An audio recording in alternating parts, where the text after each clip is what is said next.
For the next few moments that we have together, with your permission, I would like to upload into your hard drive some software around this whole thought of how do we own the moment. And here's the big idea.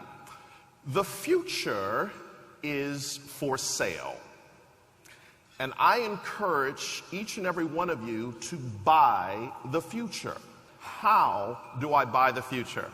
And you buy the future when you decide to own the moment. A number of years ago, I was interviewing to join the happiest place in the world. I finally joined the Walt Disney Company. Why am I sweeping the streets of Disney? And so I'm just wah, wah, wah. And so all of a sudden, some guests are coming towards me, and I flash the Disney smile. And they read my name tag, Simon from Buffalo, New York, and they said, "We're from Buffalo, New York." Like, no way. Where'd you go to school? Where'd you grow up? What's your parents' name? It became like old home day. People from Buffalo are like that. And I didn't know these people from Adam's House Cat. So we're just like yucking it up, having this huge conversation. So I said to them, so, what have you done since you've been here? And they said, well, we've gone to Animal Kingdom, we've gone to Epcot, we've gone to Magic Kingdom. And I said, well, guess what? Now that you're here at MGM Studios, you've got to try this. You have to experience that. It's going to be phenomenal. You're going to love it. They're like, really? I said, really? So I said goodbye to them. And a couple of hours, ladies and gentlemen, I am sitting back at my desk, and I have the whack upside the head. I have the V8 moment.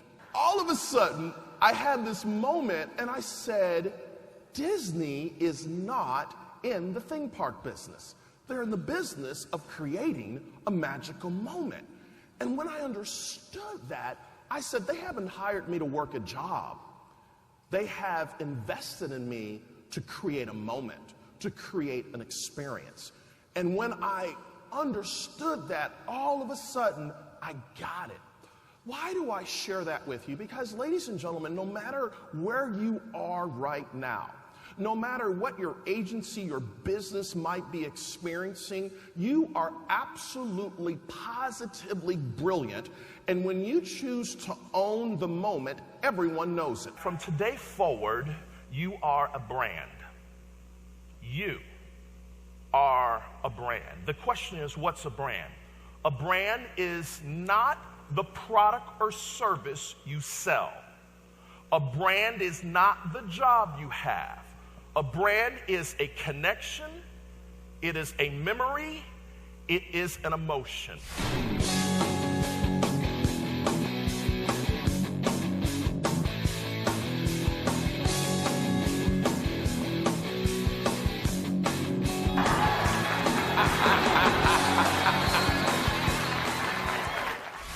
One of the things that leaders have to be open to is realizing that failure is not final, failure is only feedback.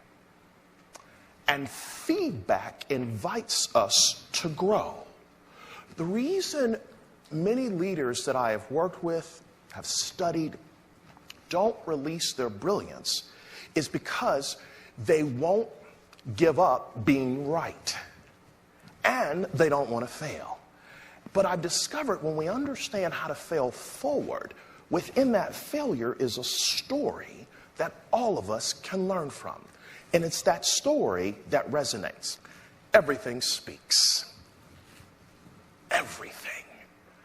And people are picking up on what matters to you the most. And they're learning how to lead by watching you. So what we want to do is, if we're going to be a brilliant storyteller, we want to help them to adjust the channel of their tell-a-vision. Somebody's going to get that in a moment. If we want to help people become more brilliant in this dynamic culture of 68,000 people, is that correct? We have to help them see the channel of where we're going so that they understand how to tell a vision. I want everybody to hold up your arm. Hold up your arm. Hold up your arm where your watch is. Watch or piece of jewelry. Watch or piece of jewelry. And I want you to take your watch or piece of jewelry off, and I want you to put it on the opposite wrist. For the rest of this conference, I want you to leave the watch or piece of jewelry on the opposite wrist. How does it feel having the watch or piece of jewelry on the opposite wrist? How does it feel? Awkward, weird, what else? Uncomfortable. Here's why I want you to leave the watch on the opposite wrist. Because if I am to be uncomfortable being comfortable, I must remember that I have always done it this way. Change would never come, disruption would never come unless you possess in you the brilliance and everything that it takes to own the moment and to create the future. So the watch on the opposite wrist is going to serve as a reminder, what am I being invited to think about embracing? Because the reason most people don't embrace change or disruption is because they have emotional equity in the way they've always done it. If I'm to own the moment and operate brilliantly, I must be uncomfortable being comfortable and recognize that if I choose to buy the future, that means I create the momentum that creates the results that I want. I just wanted to say thank you, because this has kind of given me a moment to reflect on things that I do that I may not notice that I do, that's hindering me from being who I can. And it's affecting me at home and at work. So I just really wanted to say thank you for making me take a moment from my crazy life that I'm sure we all have and stop and say, hey, this is what you need for you to be better, to be who you are inside. So thank you. Wow, thank you, Joelle.